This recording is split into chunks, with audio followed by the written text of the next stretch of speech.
Afternoon. Welcome all of you to this new session. In this session, we'll be talking about the Dirac delta function and the Levi-Civita symbol.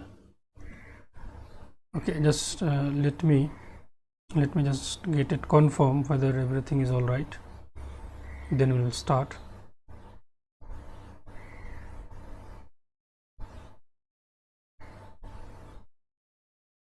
Function and the Levi-Civita symbol. Okay, I hope everything is all right.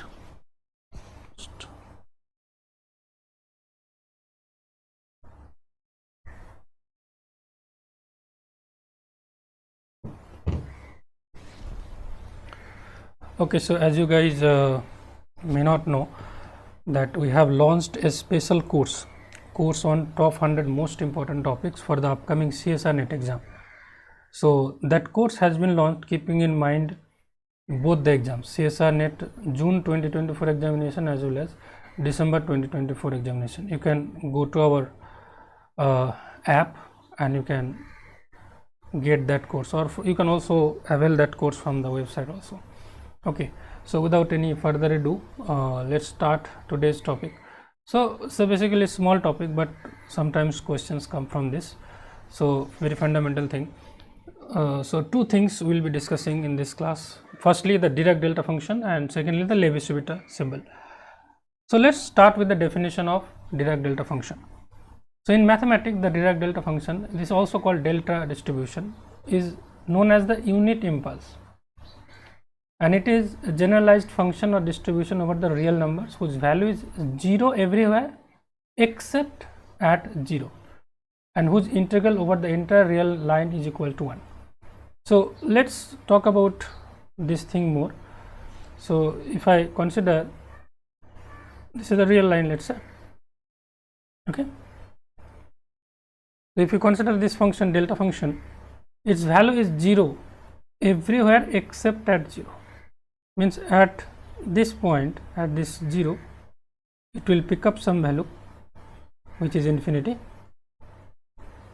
and not all other points it will have 0 values, and integral over the entire real line, because the value is non-zero only at one point. So obviously if you take the integral over the whole range, so along this side it is x less than 0, so it can go up to minus infinity, and along this side it is x greater than 0, so it can go along plus infinity. So we are plotting delta x.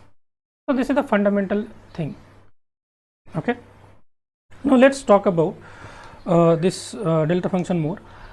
So Dirac delta function we can consider in different dimensions. We can consider it in one dimension. The case which I have shown, this is the case of one dimension. So other than one dimension, we can also have two dimension or three dimensional Dirac delta function. But most of the time, for your general exam purpose, one dimensional case is generally asked in the examination. So let's talk about this thing one by one. Firstly, we'll be telling you about the one dimensional Dirac delta function. Okay, one dimensional Dirac delta function. So the first definition is clear from this, that if we consider delta x, this has a value 0 if x is non-zero, and it has a value infinity if x is equals to 0. And another property, integral over the real line. So if you consider the integral of what? The Dirac delta function over the real line extending from x is equals to minus infinity to x equals to plus infinity equal to 1 or unity. So this is the basic thing. Now this is one case. Let's say if we define another function, delta of x minus a, then will it still be showing a peak at x equals to 0? The answer is no. It will show a peak at x equals to a. So this will be 0 if you consider other points other than x equals to a, and it will be infinity again if we consider x is equals to a, right? And here is a consider the integral over the real line delta x minus a dx. This will again be 1. Okay. So one thing you can remember here, whatever this argument will be given to you, you will make that thing to be 0. Here argument was x, so the function will pick at x equals to 0, and if you consider x minus a, then you will make it to 0. So this function delta of x minus a will show a peak at x equals to a. Let's say you are given x equals to x plus a, then you will do x plus a equals to 0. So the function, the corresponding delta function will show a peak at x equals to minus a. So in this way you can decide. Okay.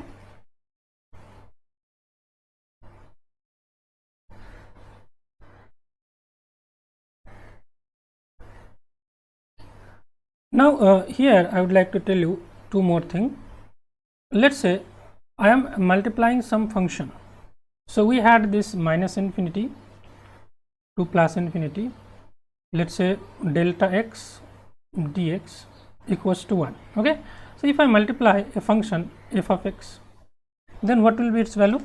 You see, this function is 0 everywhere except at x equals to 0. So obviously its value will be f of 0.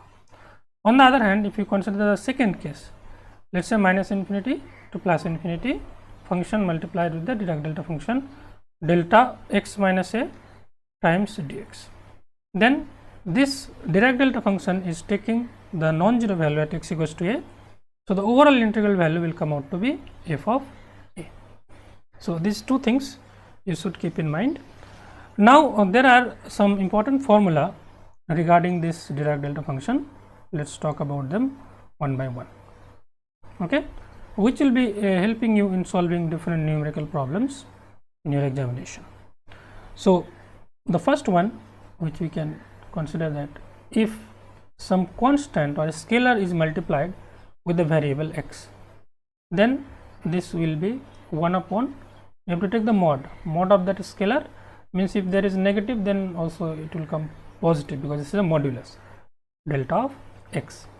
Okay, this is one formula. And another thing, it is very clear that delta of minus x is equals to delta of x, because you see this function is taking value at x equals to 0. So minus 0 plus 0 same thing, that is why delta of minus x is equals to delta of x. This is very straightforward thing. Another thing, let's say you have minus infinity to plus infinity, we have considered delta of x minus a dx. Okay, now let's say another function is multiplied delta of x minus b. So if I draw something like this, okay, let's draw it. This is x line, and this is, let's say we are considering delta of x minus a. So a is positive, let's say this is a. So this function will show a peak at this point. If I am considering another point, let's say we are plotting delta of x minus b. So let's say this b point is here. So this function will be showing you a peak at this point. Okay. So what happens if you just take the multiplication and you do the integration? What do you expect? This will be delta a minus b, right? Obviously when these 2 points coincide, then only it will give you a non-zero value, otherwise it will be giving you a 0 value, because this value will be finite or will be non-zero when a equals to b. So a equals to b means what? These 2 points superimpose, coincides. Okay. Here another formula is there which may be helpful in your examination, delta of x square minus a square. So what is this value? 1 upon, so you can just break it a little bit, that will help you. Delta of, let's say I am writing x minus x plus a is x plus a x minus a. So this is the formula of a square minus b square. Okay, so this will be 1 upon 2 modulus of a multiplied by delta of x plus a plus delta of x minus a. So this is the formula. Okay. So these are the basic formula. Now we'll move on to the derivative of this Dirac delta function. Okay. Derivative of one dimensional Dirac delta function. Simple, very simple. Look, during your preparation, what you need to do, you need to go in a well structured way.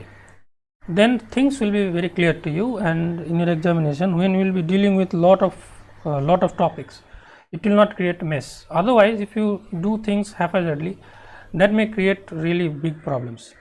So if I consider the first order derivative of the Dirac delta function, ddx, first order derivative of the Dirac delta function, this gives you minus delta x upon x, right?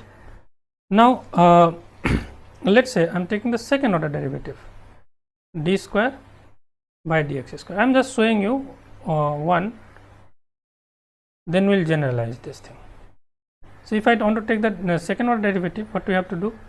You have to take the first order derivative ddx of this minus delta x upon x, right? So if you do this derivative, what do you have? Let us say minus is we are keeping outside, so this is x square. Okay, so x delta prime of x minus delta x. So again, if you put the value of delta prime x, means minus delta x by x, this will be giving you minus delta x by x square. Okay, this is minus delta x upon x square, and again minus delta x upon x square. So this basically gives you 2 times delta x upon x square. So if you keep on doing this, so let's say delta cube, sorry, third order derivative d cube dx cube of delta x, what should you get? So d square dx square 2 delta x by x square, d cube dx cube delta x, this will give you minus 6 times delta x upon x cube. This is very easy to verify. If you take derivative another time, you will end up getting this. So you can observe a pattern. So in that pattern, if I take the nth order derivative dn dx to the power n of delta x, it will give you a general formula which will be valid for all the other lower derivatives or higher derivatives. So this will give you minus 1 to the power n factorial delta x upon x to the power n. So now you can check it. You can put n equals to 1, then you will get this one. If you put n equals to 2, so this is 2 factorial delta x by x square, so basically this function, and if you put n equals to 3, you will end up getting this. 3 factorial means 6, and minus 1 to the power 3 is minus 1. So this is the general formula which you should keep in mind. Okay.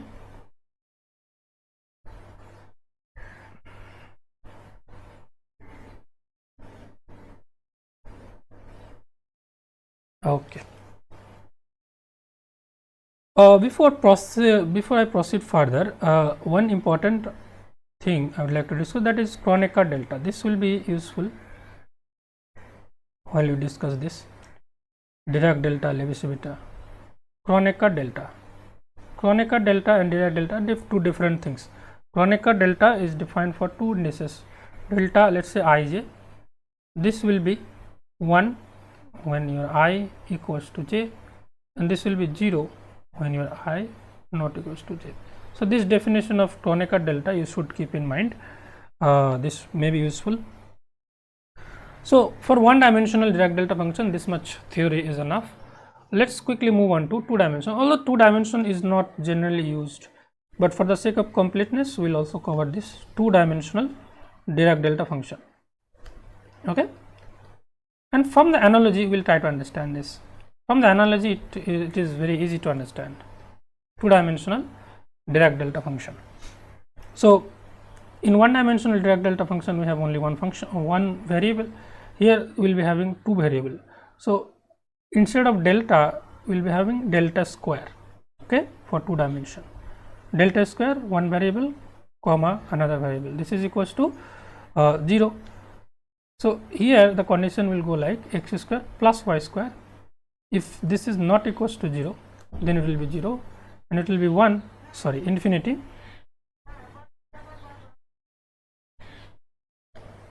When this x square plus y square will be equals to 0. And similar thing will go for the integral of this two-dimensional Dirac delta function over the surface dx dy. So, obviously your x goes from minus infinity to plus infinity, y also goes from minus infinity to plus infinity. So, this will give you 1, and not many formula here.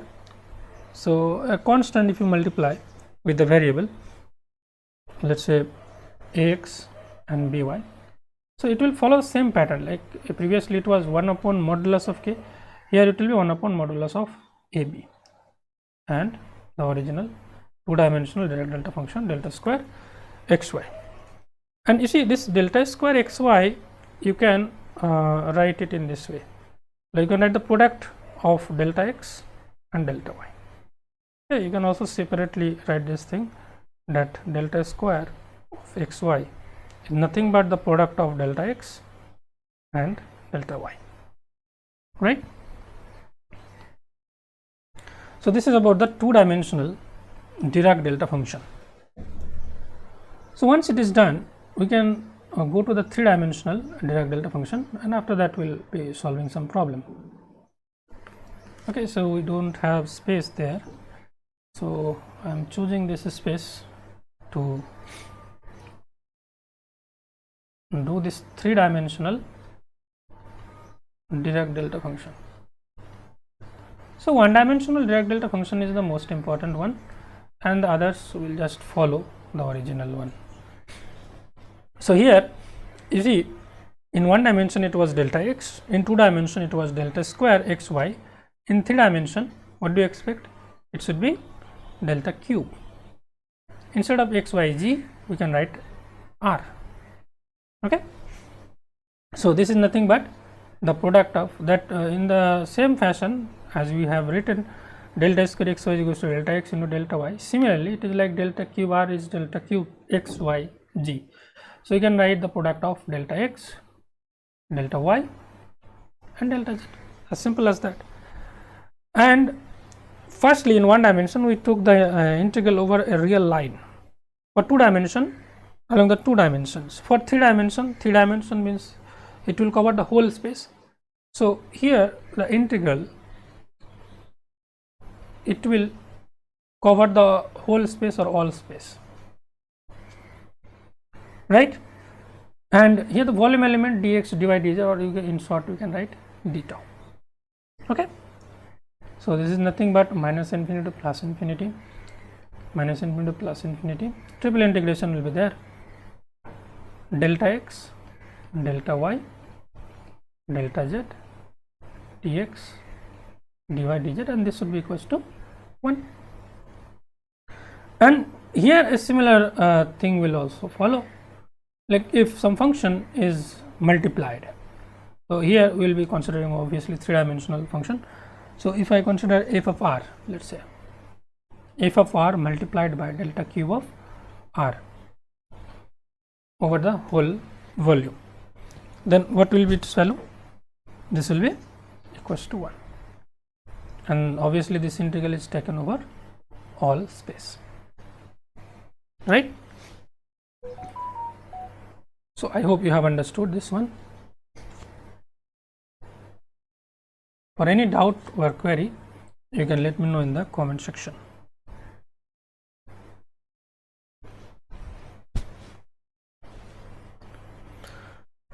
So, our theory is almost over. One thing is left that we will be considering later. Let us talk about some problem. Okay, the problems are basically very easy to deal with once you know all this formulae. Okay, so let's talk about this problem. What is the value of the integral 0 to 3 t square delta 3t minus 6 dt? Okay, would you give it a try? 0 to 3 t square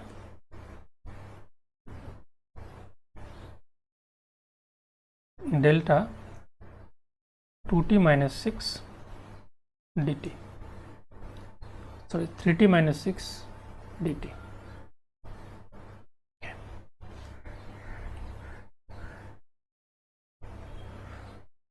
So as you can see, it is like a constant has been multiplied, right? If you take 3 common, so it is like a constant multiplied. So it's simple, delta square k into x minus a, you can consider it in this way. So 1 by 3 will come with modulus delta of t minus 2 dt, right? So this is 1 by 3 and this will give you, look, this 2 is between 0 to 3, right?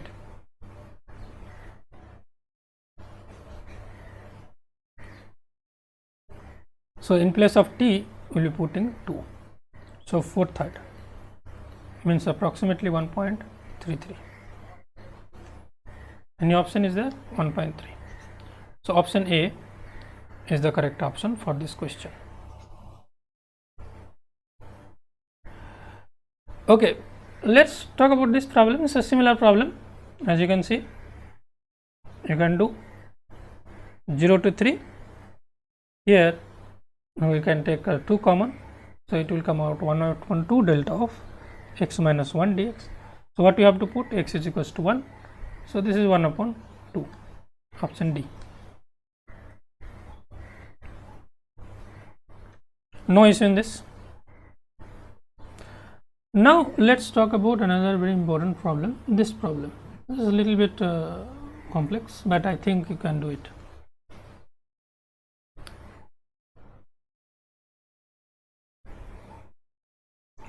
Let theta x be the step function defined as theta x equals to 1 for x greater than 0 and it is 0 for x less than 0. So if you plot this, what kind of graph you can expect? So we are plotting basically theta of x, and this is x equals to 0. Let's say for x greater than 0 it is giving you value of 1, so it is like this, and for x less equals to 0 it's 0. So this is the form of the function. So you have to find out the value of d theta by dx. So this problem can be solved by following a specific method. Okay, so from the definition of Dirac delta function,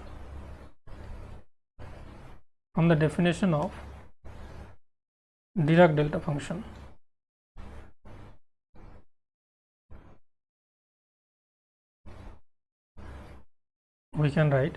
Now why suddenly we are taking up the Dirac delta function? Because from the option we can make an idea that Dirac delta function may be useful here.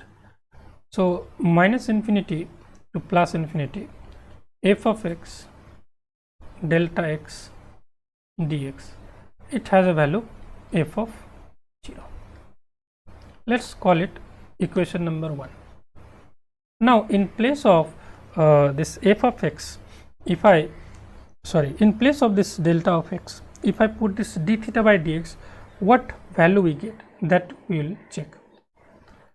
Minus infinity to plus infinity. In place of delta x, we are replacing this value d theta by dx.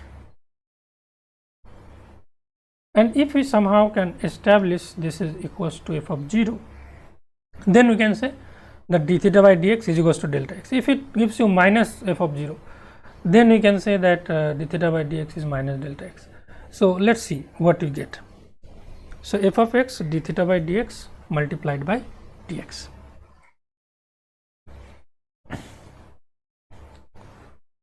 So you can consider it like this multiplication of u and v. This is u, this is v. So what is the formula of u v dx? Integration u integration v dx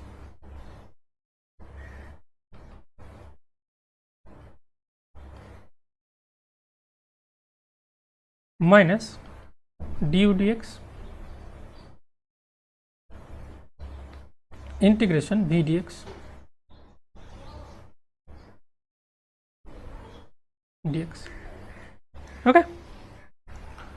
So the first thing here dx is cancelled, so theta evaluated at minus infinity and plus infinity. So this is equals to f of x theta of x, which is evaluated at minus infinity to plus infinity, and on the other side minus infinity to plus infinity, df dx will remain as it is, and integration of, as you can see, d theta by dx d theta, so theta will come, so theta dx. Okay, so theta of x dx. Now for this function theta of x, for if you put x equals to plus infinity, then that will be 1, because theta x equals to 1 for positive values of x. So at x equals to infinity also this will maintain the value of 1, and for x less than 0 it is 0. So this will give you f of x theta. Okay, so this will give you f of infinity, right? F of infinity minus, now we have minus infinity plus infinity. Now theta x has value only value in the positive domain, so we are breaking up this integral minus infinity to 0. Okay, df by dx theta x dx, another part 0 to plus infinity, df by dx theta x dx. Now as you can see, f infinity will remain as it is. This theta of x is 0 in the negative value of x, so the first term is vanishing. For the second term, this is minus theta x equals to, you can put 1. So this is, you can say we are only getting f of x. Okay, so f of x in the limit 0 to infinity. So f of infinity minus f of 0, right? So f of infinity is cancelled, and minus plus, so f of 0. Let's call it equation 2. So you see, for the first equation, f of x delta x is equal to f of 0, and for the second equation, f of x delta d theta by dx is equals to also f of 0, as you have established here. So from this we can conclude that d theta by dx is nothing but delta x. Okay.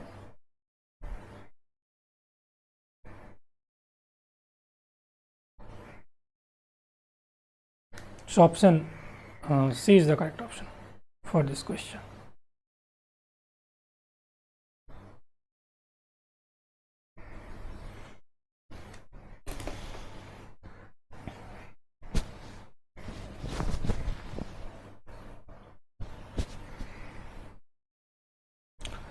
Let's move on quickly to the next question. This is a very important question. This came in GATE 2020.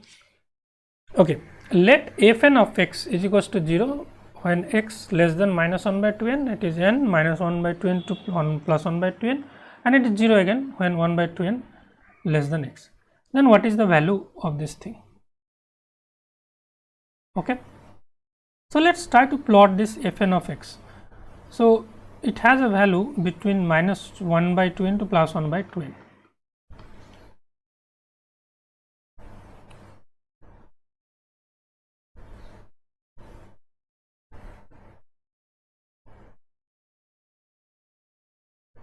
This is your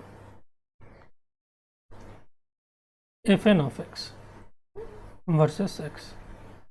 So let's say this is plus 1 by 2n. Okay, this is 1 by 2n, and this is minus 1 upon 2n, and it has some finite value, let's say n. This is n, arbitrary.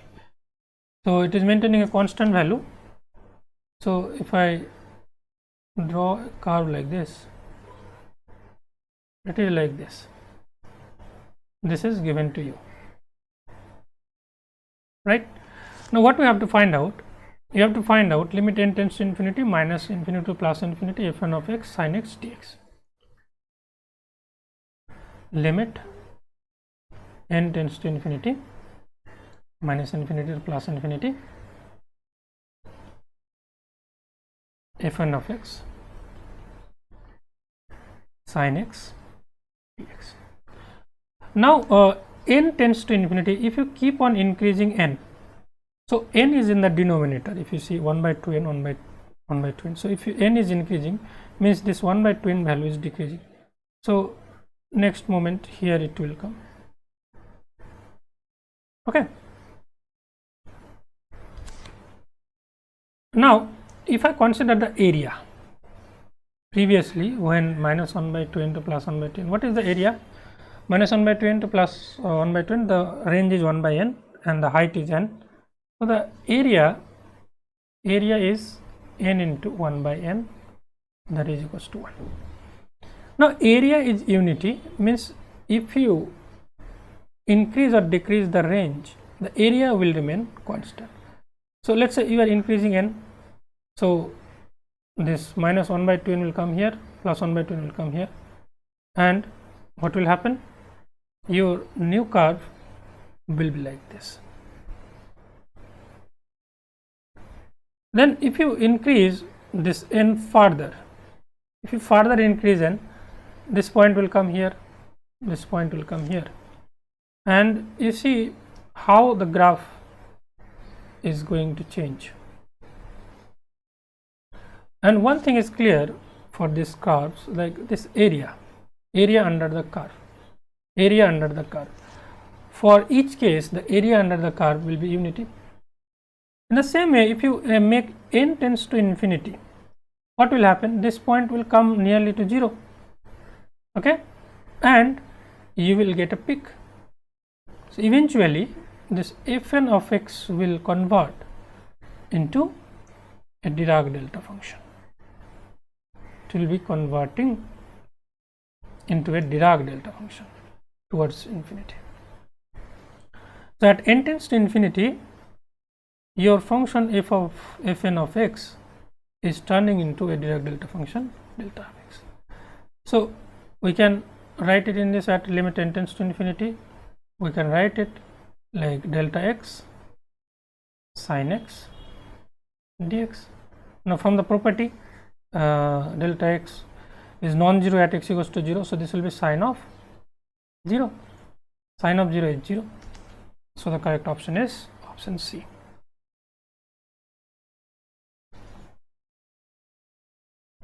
Understood? So this is a simple problem. Another thing, one problem came in CSR NET June 2023. So let's talk about the theory first, then we'll take up that problem. Okay. So you can give the heading an important formula.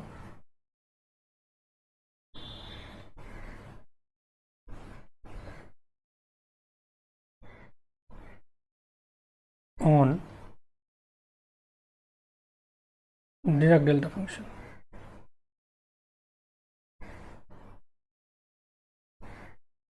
Chalo. So if you are given a function delta, some function f of x, this function may be some trigonometric function or some other function. This we can write as sum over I delta of x minus xi divided by modulus of f prime of xi. Okay, where what are these xi? Xi's are the roots of f of x. Okay, so how do you find out roots? What you do, you just put f of x equals to 0, and for what values of x this criteria or condition is hold, those are called the roots, right? like if I am saying f of x is equals to, let's say, x minus 1, okay, then x is equals to 1 is a root. Example, I'm giving an example. Let's say delta of, in place of f of x, I am giving you sin x minus 1 upon root 2. So here f of x is this sin x minus 1 upon root 2. So what about the root? We have to equate it to 0. So sin x is equals to 1 upon root 2. Whatever value of x will consider will satisfy this 1 upon root 2, that those will be the roots. So you know, this holds for sin pi by 4. Sin pi by 4 is 1 upon root 2, or sin 3 pi by 4, and so on. So xi for this case will be pi by 4, 3 pi by 4, and so on. Okay, so in this way you can just write delta of sin x minus 1 upon root 2. How we can write? Sum over I delta of x minus xi divided by modulus of a prime of xi. So you have to take the derivative. Derivative of this is cos x, right? Cos xi, and you will get different terms, okay, by putting I equals to 1, 2, 3, 0, 1, 2, 3, and so on. Understood? You can start from I equals to 0 or I equals to 1. If you want to call the first root x0, then you will start with I equals to 0. If you want to call the first root to be x1, then you will start with I equals to 1.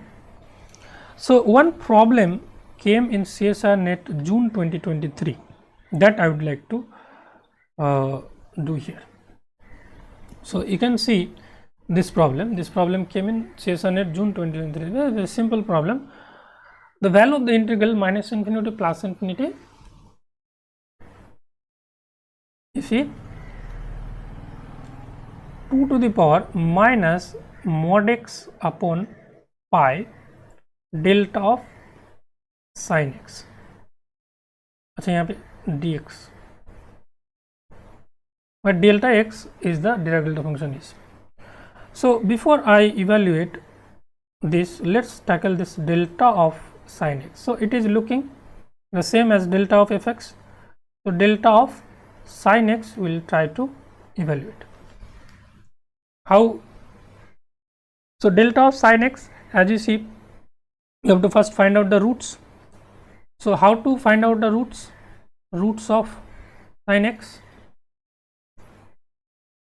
So you have to equate it to 0. So you know, if sin x is equals to 0, so what will be the roots? N pi. That is n may be 0, plus minus 1, plus minus 2, plus minus 3, and so on. And what about f prime of x? Here this is f of x is equals to sin x, right? So f prime of x is cos x. So we can evaluate this delta of sin x first. We have the formula delta of x minus xi divided by f prime, means here it will be cos xi modulus. Now if we put the first root is 0, so this is delta of x minus 0 upon cos 0 modulus delta of x minus pi. Okay, if you put n equals to plus 1, then it is pi divided by cos pi modulus.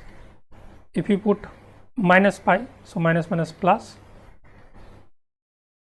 right, cos of minus pi. You can do for another values, x minus 2 pi cos 2 pi and x plus 2 pi by putting the value of cos of minus 2 pi.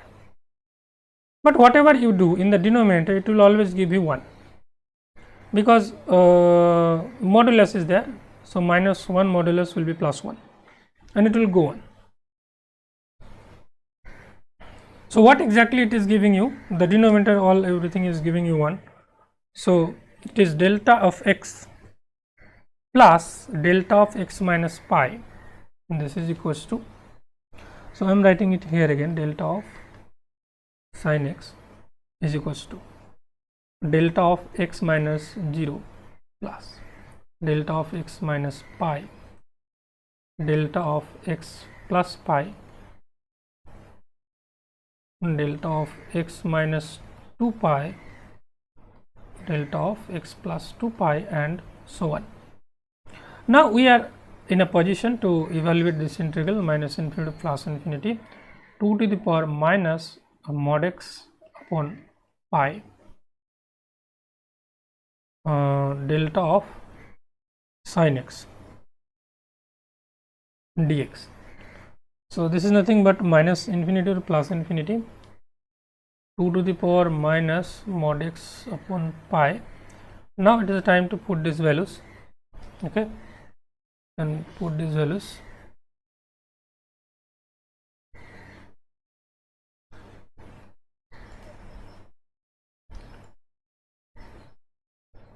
I am doing copy paste, it will save time. Dx, right. So what you gonna get?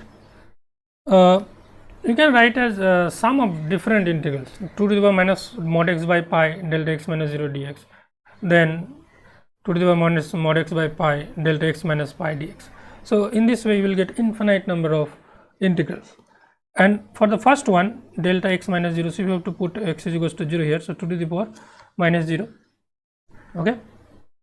Now we see, if you consider delta of x minus pi, so you have to put x is equals to pi here, so it is modulus, so this is 2 to the power minus 1, okay. If you put x equals to minus pi, again here it is modulus, so same value will be 2 to the power minus 1 again plus 2 to the power minus 1.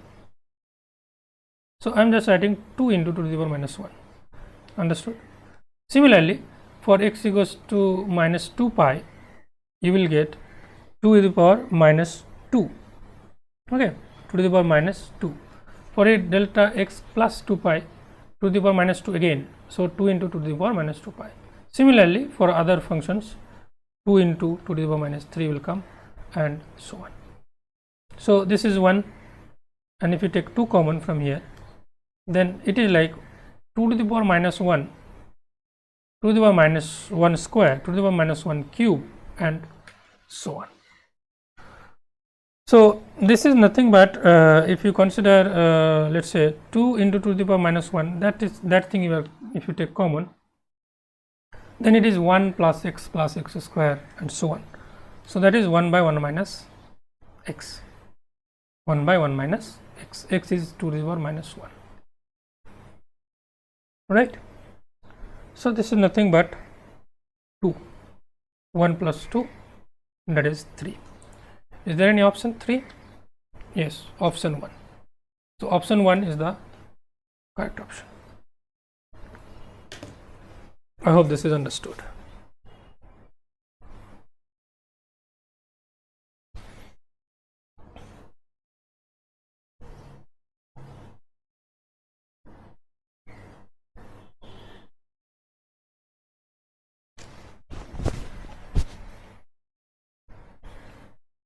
Okay, let's move on to our second topic. This topic is not so big but important. Levi-Civita symbol. So let's look at the definition first. The Levi-Civita symbol or Levi-Civita epsilon represents a collection of numbers defined from the sign of permutation. We will clarify this permutation. We will consider two permutation. We will see even permutation and odd permutation. I will explain what is even permutation and what is odd permutation. So sign of a permutation of the natural numbers 1, 2, 3 n for some positive integers n. It is named after the Italian mathematician and physicist Tullio Levi-Civita. So Levi-Civita is defined for 2 dimension first, then we will define for 3 dimension. 1 dimension doesn't exist. So for 2 dimension, Levi-Civita symbol is represented by epsilon.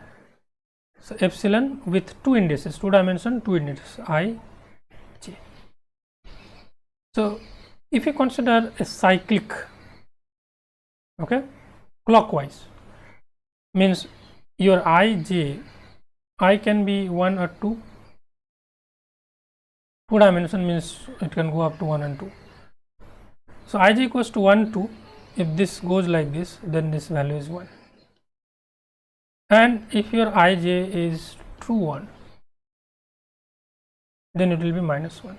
And if any of the symbols are equal, then the value will be 0. Okay.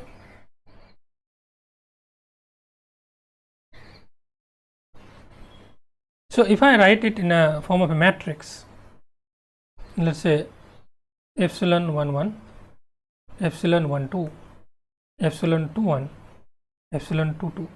As you can see, epsilon 1 1, so is equal index, this will be 0. 1 2 is 1, 2 1 is minus 1, 2 2 is equal to 0, right? So this is 2 dimensional Levi-Civita symbol. Let's upgrade it to 3 dimension. So obviously it is very clear, for 3 dimension there will be 3 variables I, j and k. Okay. So as I have considered this permutation, so even permutation you can consider like cyclic combination. So if it goes like in the cyclic 1 2 3, 2 3 1, 3 1 2, this is called even permutation. Okay, this will be 1 when your I, j, k, these are like 1 2 3, you can see 1 2 3 cyclic, 2 3 1 cyclic, 3 1 2 cyclic. So when it is in the cyclic order, then that will be 1, and minus 1 when this will be anti-cyclic or anti-clockwise. So for anti-clockwise thing, you can consider it in this way: 1 2 3. Instead of cyclic, it will go in this way, in an anti-clockwise sense.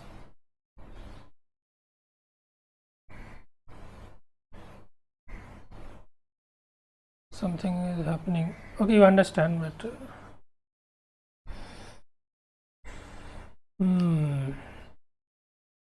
okay. So ijk will be, as you can see, 1 3 2, then 3 2 1, 2 1 3. And if any of the symbol, any of the indices becomes equal, then that value will be 0. So else. Now this Levi-Civita symbol gives you a way to write complex expression in a very simplified manner. We can express different things in terms of Levi-Civita symbol.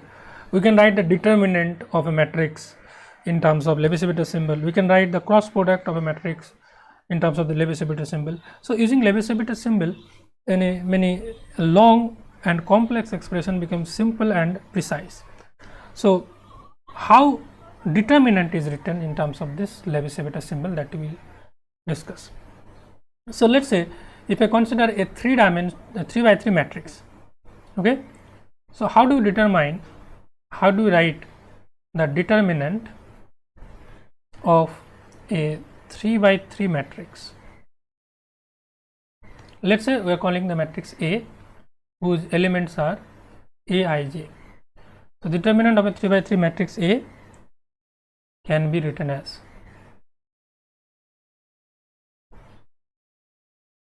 determinant of A in terms of the Levi-Civita symbol. We can write I equals to 1 to 3, J is equals to 1 to 3,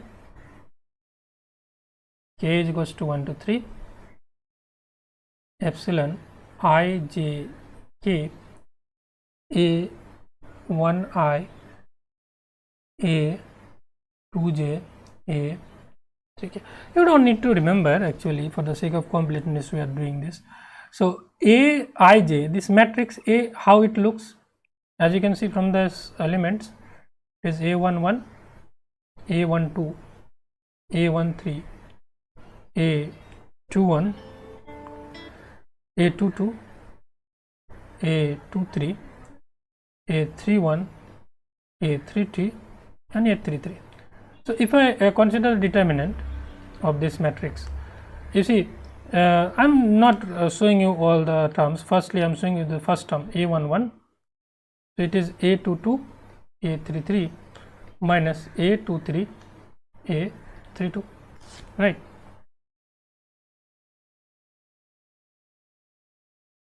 And in a similar way, you will get the other two terms. Now, using this also you can get this same thing. So if you are considering the first term A11, so I equals to 1, okay, and jk may vary between 2 and 3, right? So epsilon 1, 2, 3, A 11, A 22, A 33 plus epsilon 1, 3, 2. Let's say j equals to 3, k equals to 2. So what will happen? A11, A23, A32. Now you see epsilon 1 to 3 is 1. So A11, if I take common, A22, A33, and 1, 3, 2. This is odd permutation, so this is value is minus 1. So minus A23, A32. So you are getting the same value. In a similar manner, if you put I equals to, let's say, 2, okay, you can get the other values also. In this way, we can write the determinant in a very precise manner. If you consider the this determinant, you will get a long expression, but using this you can simplify it in a very precise form.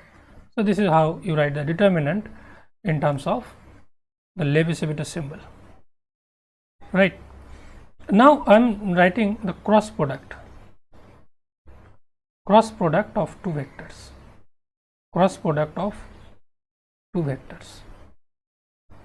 Let's say we have two vectors, one vector is A, another vector is B. A vector has three components, A1, A2, A3. Let's say another vector B, it has three components, B1, B2 and B3. How do you write the cross product A cross B? You know it, the conventional way. You write the unit vector first, then you write the component of A, then you write the component of B, right? So this can be expressed in terms of the Levi-Civita symbol by using this: I equals to 1 to 3, j is equals to 1 to 3, k is equals to 1 to 3. You can remember, if you can remember, that is very good, otherwise it doesn't create any problem. If you don't remember also, it will not be an issue. Aj, okay. So to cross verify, you can just write the ith component, okay, epsilon ijk ai dot ajbk. Let's say we are considering the ith component, but I don't have space. Okay, यहाँ पे लिखते हैं.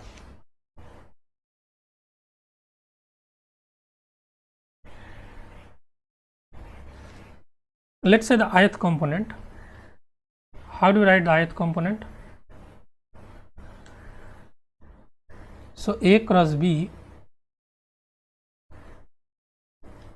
ith component will be epsilon ijk aj bk. So if I am writing the x component, let's say,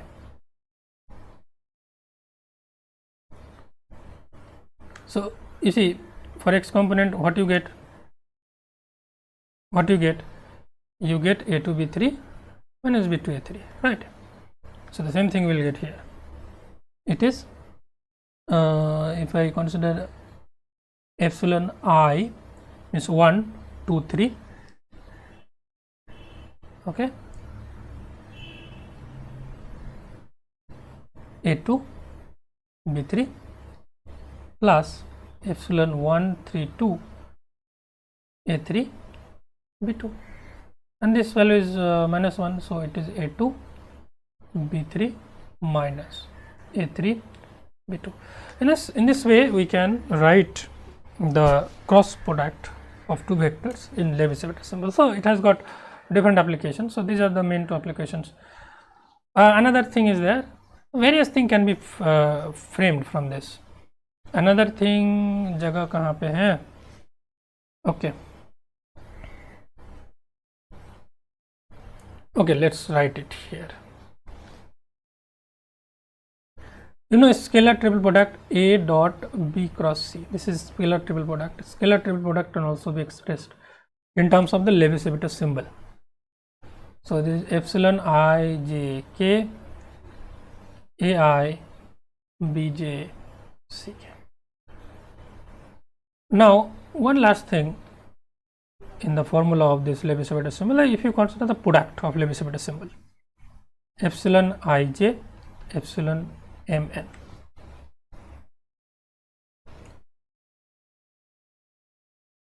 Then you can express it in terms of the Kronecker delta. This is two-dimensional case. Epsilon ij epsilon mn. So mi delta nj.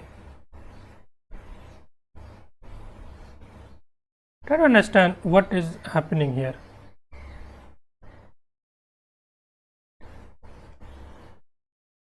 Mi nj. Next, what you want to do? mj ni. So kind of cross thing. First mi nj, then mj ni.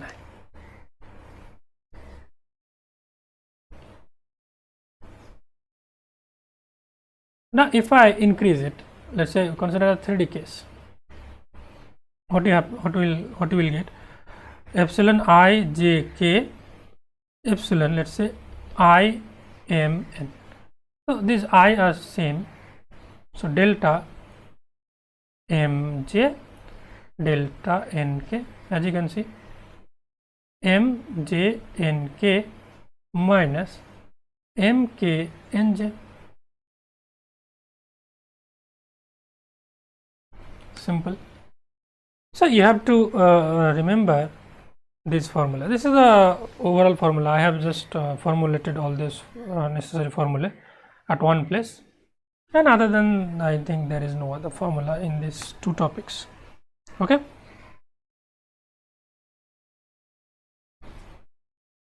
Let's consider a problem now. Look at this problem. Tij equals to epsilon ij k ak and beta k is equals to this. What is the value of beta 3? Very simple problem. Beta 3 you have to find out. So beta k we know. So beta 3 means k equals to 3.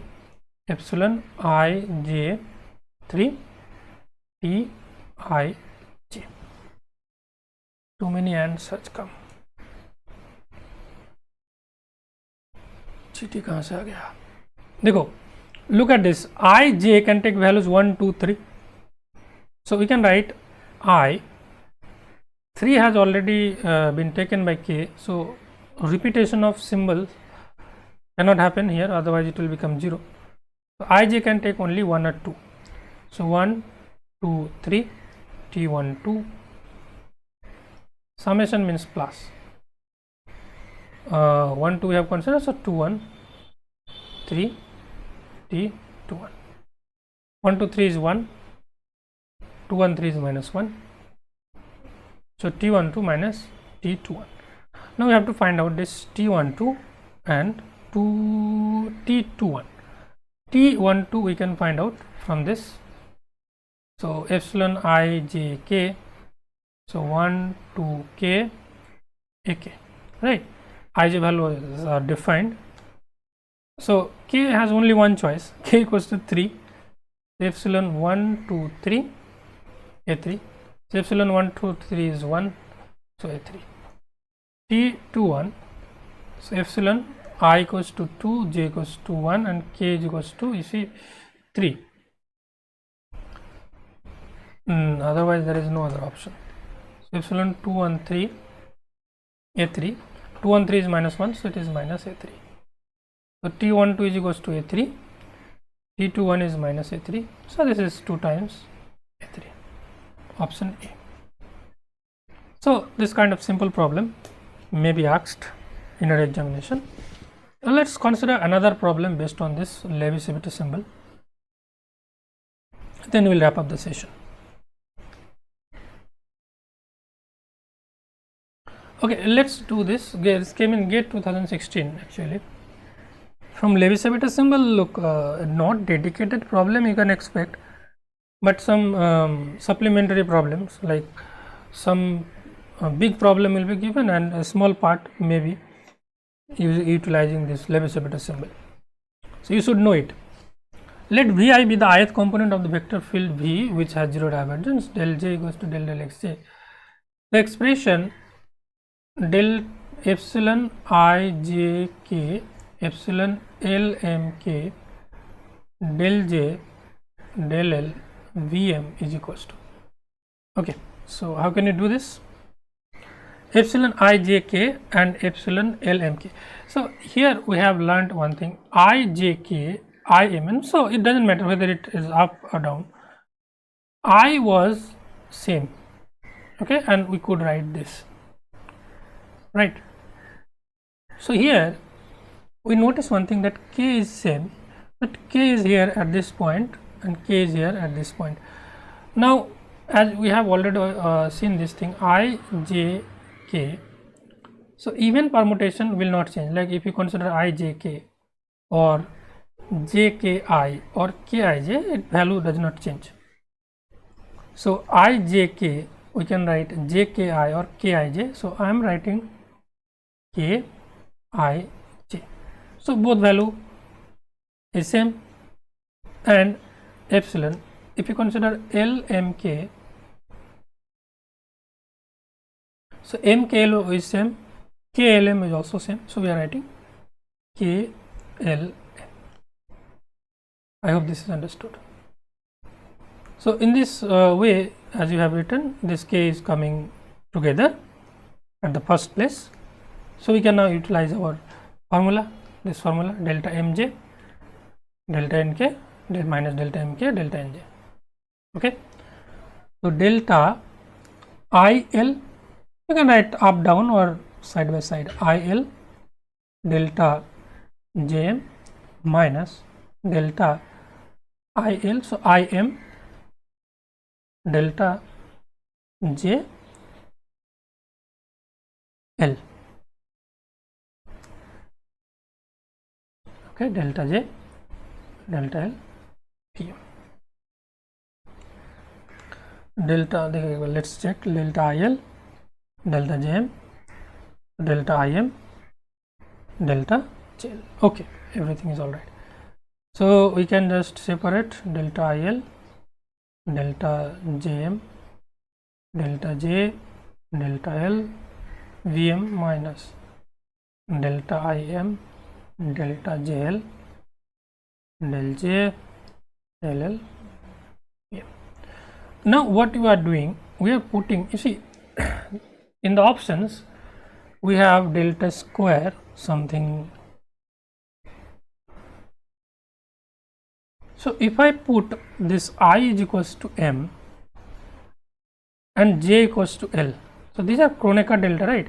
So this will become 1, this will become 1, and if you choose this one, here the symbol will not be same, so they will become 0. For Kronecker delta, delta ij, it will be 1 when I equals to j, otherwise it will be 0. Now if you do I equals to m or j equals to L, although these two terms will be 1, these terms will not be equal, the indices will not be same, so they will be giving you 0. So this is minus del j and L equals to same, so we can write del j into del j, so del j square, m equals to I, so vi, so minus del j square vi. Option D is matching.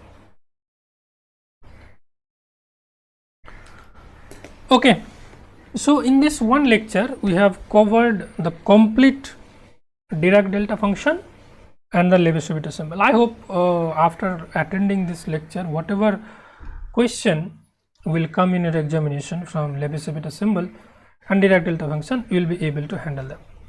Okay, so this is all for this lecture, guys. Thank you very much. If you are new to this channel, please subscribe to the channel. Don't forget to press the bell icon, and see you in the next lecture. Till then, bye bye, take care.